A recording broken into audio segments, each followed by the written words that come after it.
August 29. புனித திருமுழுக்கு யோவான் கொல்லப்படுதல். தாய் திருச்சபை திருமுழுக்கு யோவான் தலைவெட்டப்பட்டு கொலை செய்யப்பட்டதினை நினைவு கூறுகின்றது. குழந்தை பேறு இல்லாமல் மனத்துயரோடு வாழ்ந்த எலிசபெத் செக்கரியா பெற்றோருக்கு கிமு 6ஆம் ஆண்டு பிறந்தார் திருமுழுக்கு யோவான்.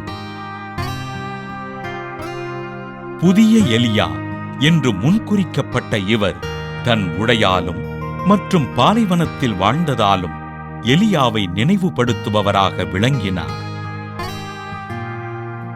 தன் சீடர்களிடம் நோன்பிருந்து ஜெபிக்குமாறு கூறிய இவர் மக்களிடம் பாவங்களை அறிக்கையிடவும் திருமுழுக்கு பெறவும் அழைப்பு விடுத்தார்.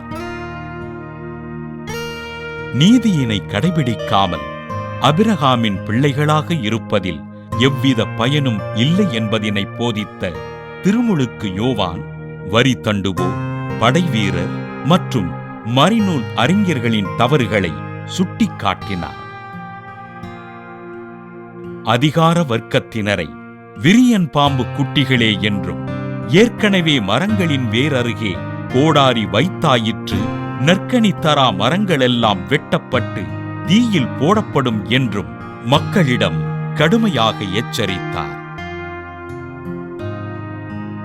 ஆண்டவர் இயேசுவின் வருகைக்காக மக்களை தயார் செய்து ஆண்டவர் இயேசுவுக்கு திருமுழுக்களித்த யோவான் அரசன் ஏரோதுவின் மனைவியான ஏரோதியாளின் சூழ்ச்சியினால் தலை வெட்டப்பட்டு விண்ணகம் சென்றார். ஆண்டவரின் வருகையினை இவ்வுலகிற்கு அறிவித்து நல்வழியினை தேர்ந்து கொண்டு வாழ்வதற்கு அறிவுறுத்திய திருமுழுக்கு யோவானை திரு அவை புனிதராக உயர்த்தி போற்றியது.